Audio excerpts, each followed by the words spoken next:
Chameleons have a lot of crazy things going on and are pretty unique in the lizard world.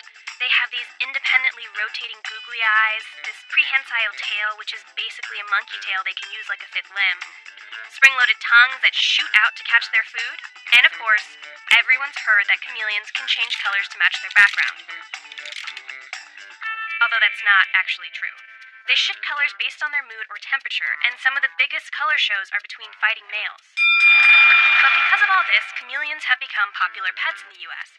And like so many other exotic pets, they've somehow ended up in the wilds of Florida, the state that is now home to more non-native reptiles than anywhere else in the world.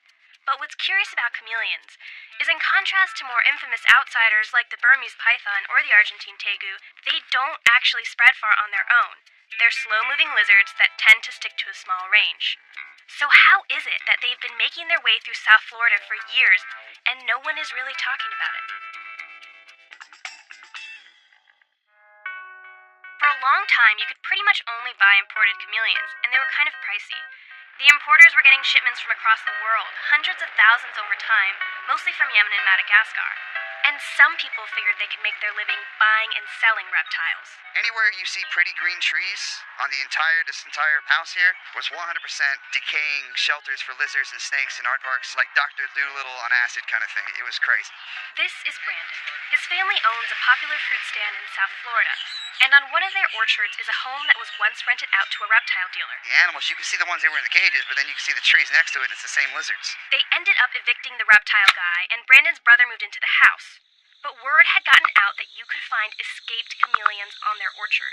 My brother was up one morning, he was taking a shower, and he caught a light out of his window where it shouldn't have been a light. So he just panics, grabs his pistol, and he runs out the door, naked as a jaybird, pistol firing in the air, and trying to figure out what's going on. There was definitely people in the back hedge, which works great for the chameleons. Okay, who would risk getting shot at in the middle of the night for a chameleon? It'd be better to get back to the road because there's a lot more area for us to spread out. I got one.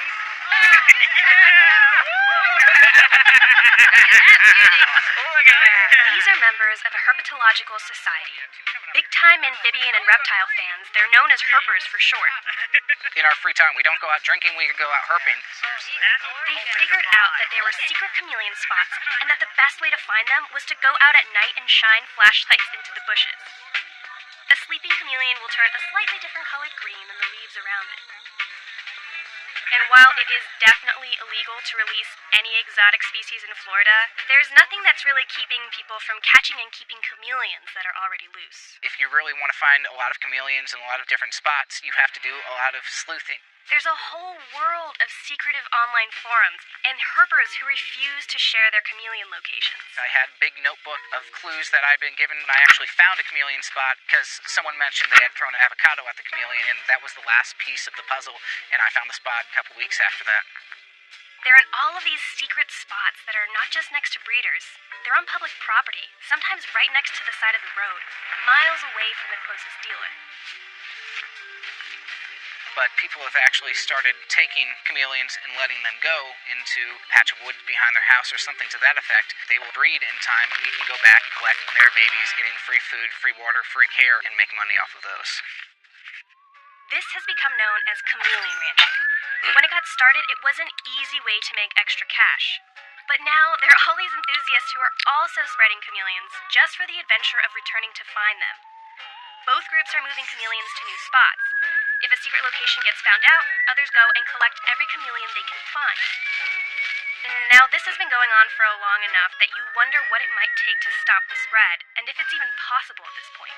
There are 180 species of reptile and amphibian introduced to the state of Florida. 63 of those have become established. We would love to tackle every invasive species problem that comes up, but we don't even have the resources to tackle the high priority ones correctly. Chameleons are pretty low on the totem pole. Not enough studies exist to know if chameleons are truly invasive, and so they remain somewhat unchecked in the shadow of more damaging reptiles.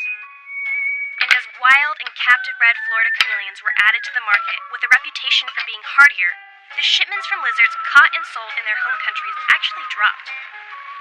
So for better or worse, between all the guns, shadows, and secrets, it seems like these chameleons are here to stay.